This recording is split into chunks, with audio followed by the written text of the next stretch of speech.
Ana Ferreira acordou com um gosto metálico de sangue na boca e as mãos amarradas com força atrás das costas. A cabeça latejava como se tivesse sido atingida por um martelo e o ar úmido cheirava a mofo e ferrugem. O último que me lembrava era de estar no meu carro, estacionado perto do cais do Sodré, à espera de um informante que prometera provas definitivas sobre a rede de chantagem que aterrorizava a comunidade LGBT de Lisboa há meses. A porta de metal rangeu ao abrir-se e a luz de uma lanterna cegou-me por um instante. Não era o rosto mascarado de um criminoso que esperava ver. Era ela. Sofia.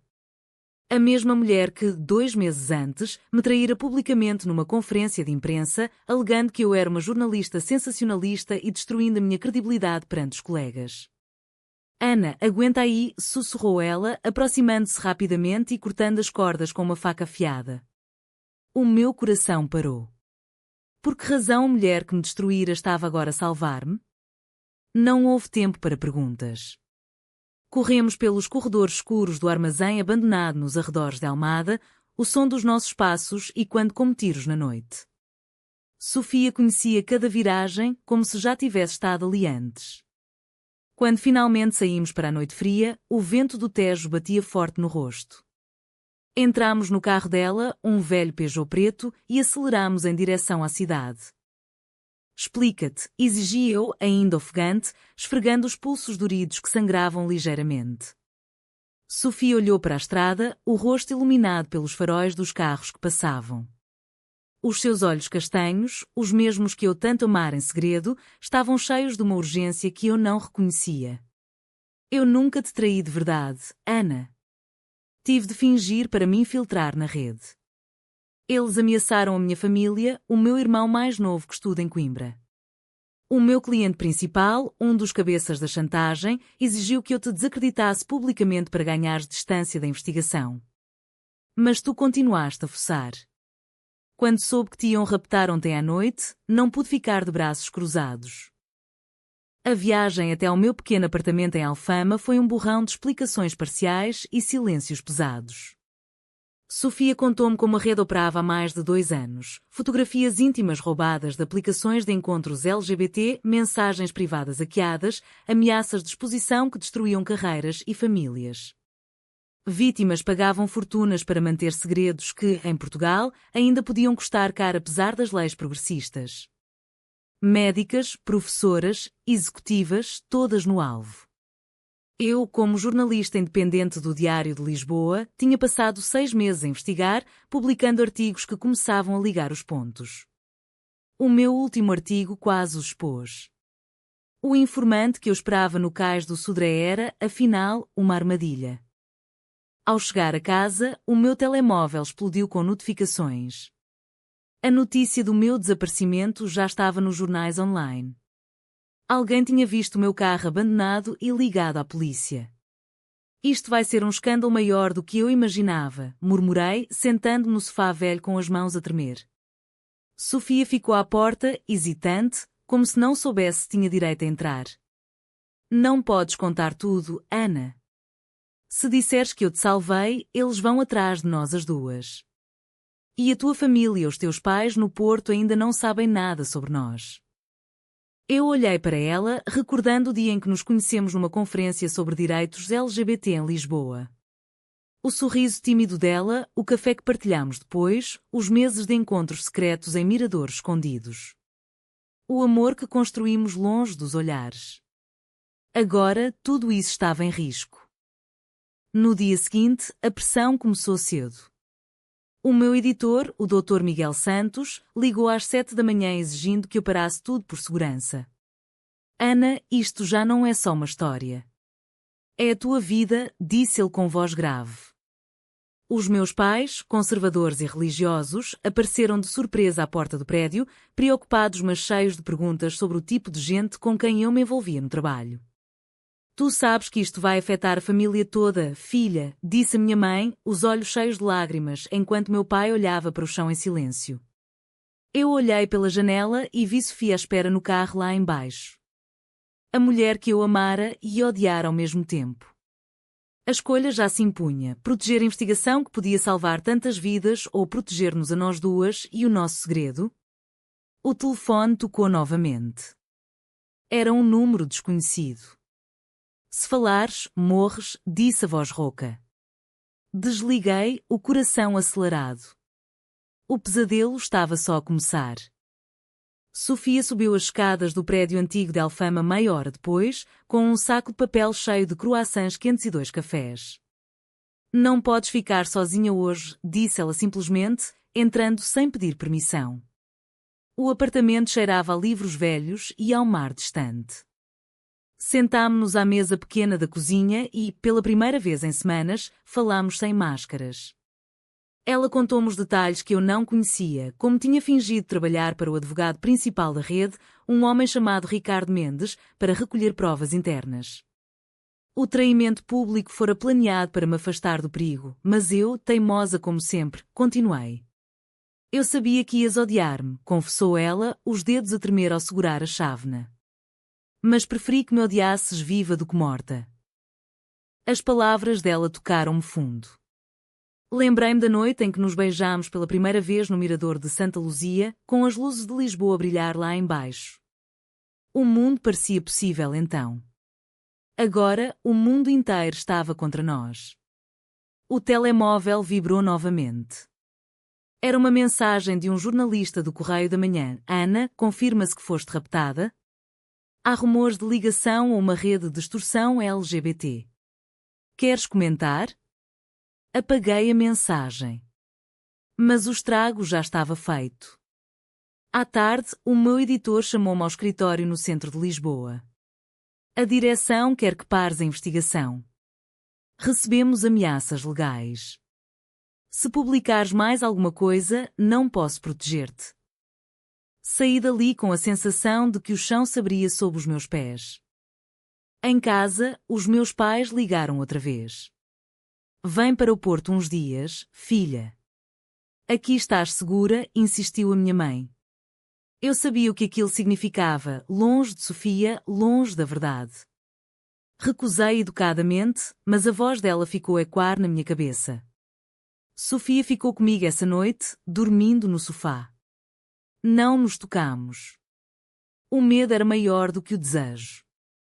De manhã, uma notícia explodiu nas redes. Jornalista raptada investigava chantagem contra lésbicas proeminentes em Lisboa. O meu nome estava em todo lado. Comentários dividiam-se, uns apoiavam, outros acusavam-me de inventar para vender jornais. Uma mensagem privada chegou de uma vítima que eu ainda não conhecia, obrigada por não desistires. Mas eles sabem onde moras. Sofia e eu decidimos ir ao supermercado juntas, disfarçadas com bonés e óculos escuros. No caminho, um carro preto seguiu-nos durante 5 minutos. São eles, murmurou ela, acelerando. Conseguimos despistá-los no labirinto de ruas de Alfama, mas o aviso era claro. Em casa, sentadas no chão com o computador aberto, revimos todas as provas que eu tinha. Fotografias, e-mails, gravações. Suficientes para um processo judicial. Mas também suficientes para nos destruir. Se entregarmos isto à polícia, a nossa relação sai, disse Sofia. A tua família vai saber. O meu escritório vai despedir-me. Olhei para ela e, pela primeira vez, senti o peso real da escolha. O meu amor ou a minha verdade?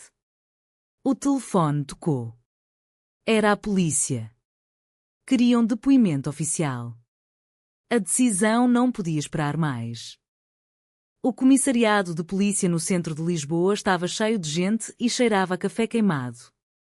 Sentei-me numa sala pequena com Sofia ao lado, como testemunha silenciosa. O inspetor Carvalho, um homem de meia idade com bigode grisalho, ouviu tudo sem interromper. Quando terminei, ele suspirou. Temos suspeitas sobre Ricardo Mendes há anos, mas falta prova sólida. A sua história ajuda, Ana, mas vai haver repercussões. Sofia apertou a minha mão por baixo da mesa. Saímos dali com a sensação de que tínhamos acabado de acender um rastilho.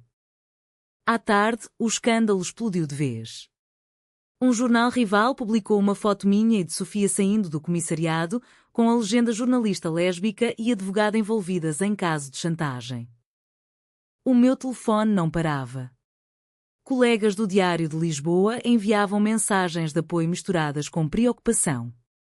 O meu editor mandou um e-mail formal: reunião urgente amanhã.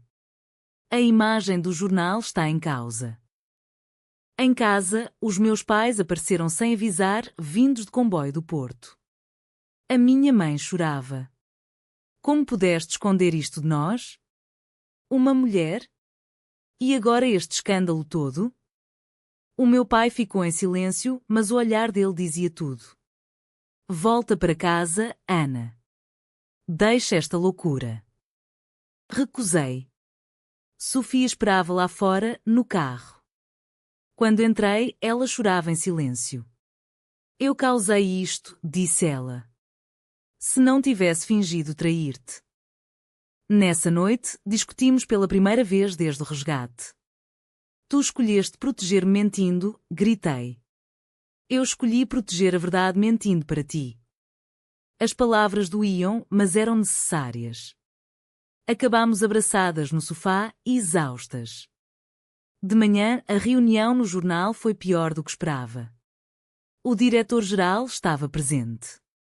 Ou paras com esta história, ou pedes demissão voluntária. Não podemos associar o nome do diário a um caso pessoal. Saí dali despedida, com 3 meses de salário e uma sensação de vazio. Sofia encontrou-me no café da Baixa. O meu escritório também me chamou. Querem que me afaste do caso.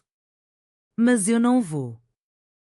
Uma vítima contactou-me anonimamente, uma professora de 45 anos de Sintra que pagara 10.000 euros para não ser exposta. Eles ainda me ameaçam. Se desistires agora, mais gente vai sofrer. A pressão crescia. A polícia marcou uma nova reunião. Ricardo Mendes já fora detido, mas os advogados dele preparavam um processo por difamação contra mim. Sofia e eu passámos a tarde a preparar depoimentos.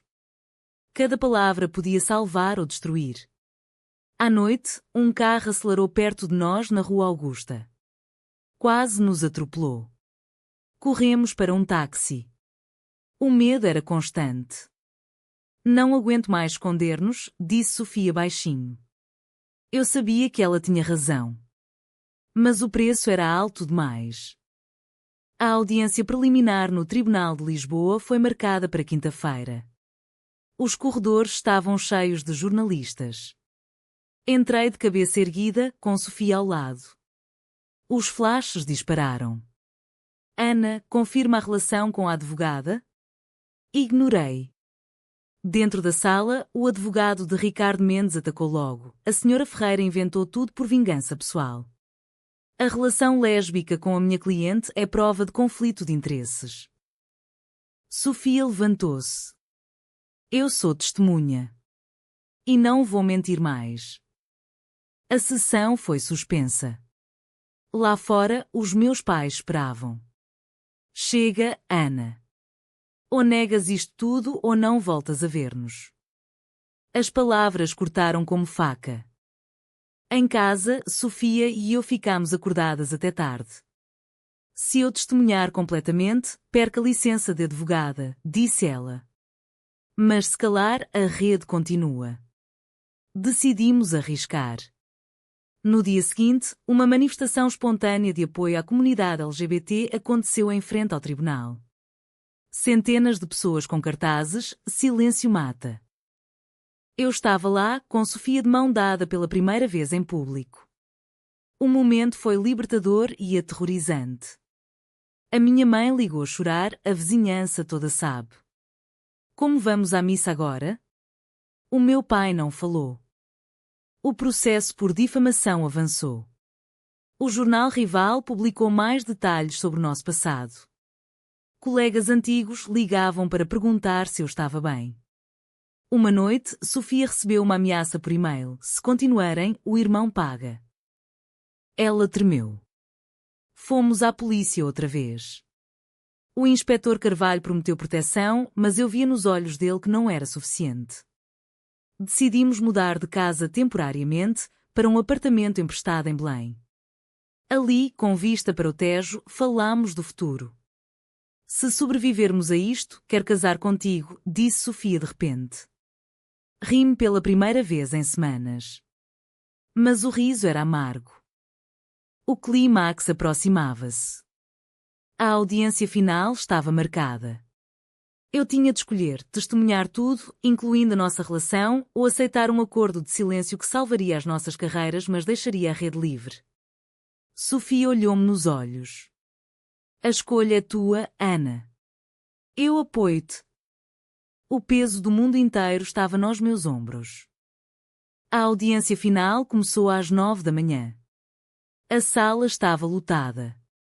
Ricardo Mendes sentava-se do outro lado, frio como gelo. O juiz pediu silêncio. Eu subi ao banco das testemunhas. Tudo o que escrevi é verdade, comecei. E a minha relação com Sofia Rodrigues não é conflito. É amor. O advogado adversário tentou interromper, mas o juiz deixou-me continuar. Contei tudo, as provas, as ameaças, o rapto, o fingimento de Sofia para salvar-me. A sala murmurava. Sofia, na primeira fila, chorava em silêncio. No intervalo, o meu editor antigo apareceu. O diário quer-te de volta. Com a história completa. Aceitei. Os meus pais enviaram uma mensagem: estamos orgulhosos, apesar de tudo. Vem visitar-nos quando quiseres. O gelo começava a derreter. Mas o perigo não acabara. Ao sair do tribunal, um homem encapuzado aproximou-se. Isto não termina aqui. Sofia puxou-me para dentro de um táxi. Corremos para casa em Belém. Nessa noite, a polícia prendeu mais 2 membros da rede graças às minhas provas. Sofia e eu sentámo-nos no terraço, a ver o pôr do sol sobre o Tejo. Fizeste a escolha certa, disse ela. Mas pagámos caro. O meu emprego estava de volta, mas com condições, segurança reforçada. A família dela também sofrera pressão. Decidimos tirar uma semana de descanso. Fomos a Cascais, caminhámos na praia de mão dada. Pela primeira vez, não tínhamos medo dos olhares. Mas eu sabia que o mundo continuava a vigiar. Um processo civil ainda pendia. Uma noite, Sofia recebeu uma chamada do irmão. Estou bem, mas eles sabem onde moro. O medo voltou. Preparamo-nos para o pior. Contratámos segurança privada. Eu escrevi o artigo final, O Preço do Silêncio. Foi publicado em primeira página. As reações dividiram o país. Alguns chamavam-me heroína. Outros, destruidora de famílias.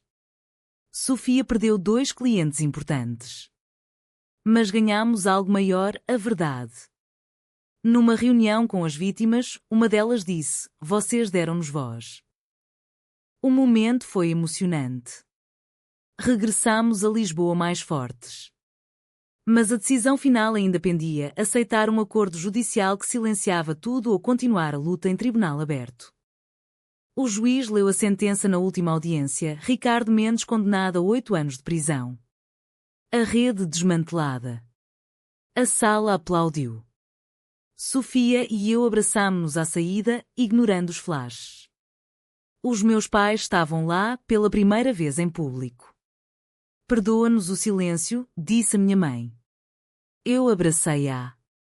Em casa, Sofia preparou um jantar simples.